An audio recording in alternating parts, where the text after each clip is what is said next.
Mga kabayan, parang malapit na tayong magkaroon ng sariling destroyer. Pero hindi ito yung mga Abukuma-class destroyer escorts na maliliit, at pinag-uusapan noon na gustong ilipat ng Japan sa Pilipinas. Ang pag-uusapan natin ngayon ay isang barko na malaki, mabigat, at punong-puno ng armas. Pero bago natin alamin kung anong classing destroyer ito, at kung ano ang kaya nitong gawin, please like nyo muna ang video at mag-subscribe sa ating channel para laging updated sa mga ganitong balita. Maraming salamat po sa inyong suporta.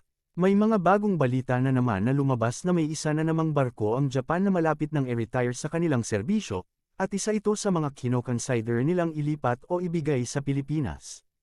Ang barkong ito ay tinatawag na Asagiri-class destroyer. Kung susuriin natin ang laki nito, ito ay may bigat na 3,500 tons, may haba na 137 meters, lapad na 14.6 meters, at lalim na 4.5 meters. Ang destroyer na ito ay may 4 na makina na KHIRR-SM-1A gas turbines, na halos katulad ng makina na ginagamit sa mga fighter jets. Dahil dito, kaya nitong umabot sa bilis na 30 knots o katumbas ng 56 kilometers per hour.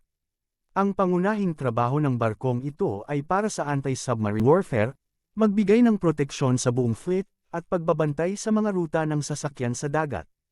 Ang pinaka-main mission nito ay maghanap, magsubaybay, at wasakin ang mga submarino ng kalaban, gamit ang napakalakas nitong sonar systems, anti-submarine rockets o ASROC, at ang kanyang SH-60J Seahawk na isang anti-submarine helicopter.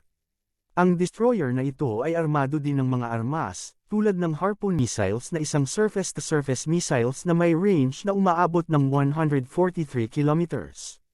Mayroon din itong si Sparrow missiles bilang kanyang surface-to-air missiles na may range na 19 kilometers.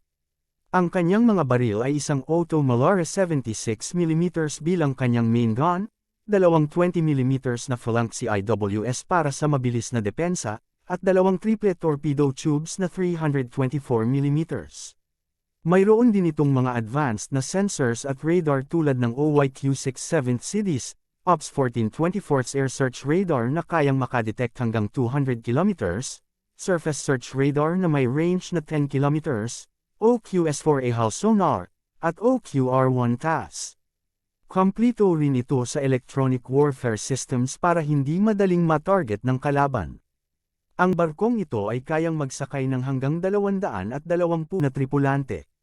Bagamat napakalakas at malaki ito, may isang katotohanang dapat nating harapin, ang barkong ito ay halos 40 years old na sa serbisyo. Ito ang dahilan kung bakit gusto na itong i-retire ng Japan. Luma na ang teknolohiya, napakamahal i-maintain, at hindi na ito gaanong epektibo kumpara sa mga modernong banta ngayon. Ang ipinapalit ng Japan dito ay ang Mogami-class frigate. Nakakagulat isipin na mas mabigat pa ang Mogami, 3,900 tons, kaysa sa Asagiri, pero 70 na tao lang ang kailangan para patakbuhin ito. Ibig sabihin, dahil moderno ang gamit, kung saan mga automated na ang nagdadala sa mga machine, kaya kaunti lang tao na kailangan. Mas malaki ang natitipid pagbago at moderno ang ginagamit na barko, tapos pagdating sa laban may ibubuga pa, dahil sa mga moderno at advanced niyang gamit at mga armas.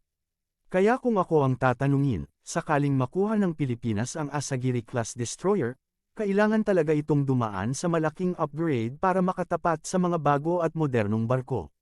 Kailangan lang naman palitan ang mga sensors, missiles, at systems niya ng moderno at latest na gamit para makasabay sa modernong gyera. Ang labanan ngayon palayuan na, kaya dapat ang mga missiles at radar ng barko malalayo rin ang naabot para may advantage sa laban. Kaya sa upgrade pa lang ng sensors at armas ng barkong ito, malaking budget na ang kailangan. Pero kung walang budget sa upgrade, sa tingin ko, mas mainam kung gagawin na lang itong training ship, o kaya'y gagamitin na lang sa pagpatrolya sa West Philippine Sea. Dahil sa laki at tibay ng katawan nito, mag-aalangan ang China na bumangga dito, kung sakaling may enkwentro kakayanin na rin ito dahil armado naman ng mga armas, tapos malapit lang naman ang kalaban. Ang problema lang sa barko na ito, malaki ang maintenance cost dahil sa 4 niyang gas turbine na makina, dahil mas mahal ang maintenance nito compared sa diesel engine. Tapos sobrang luma na ng barko kaya marami ang trabaho dito, Dagdagan pa na sobrang dami ng crew na kailangan. Kaya laking pera ang kailangan dito para mapanatili ito sa serbisyo. Sa tingin ko, ang magandang gawin ng Pilipinas ay dapat mag-focus na lang sa pagkuha ng mga bago at modernong barko.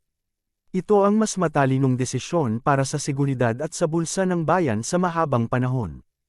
Iyon lang muna mga kabayan, maraming salamat sa inyong oras at sa patuloy na pagsuporta.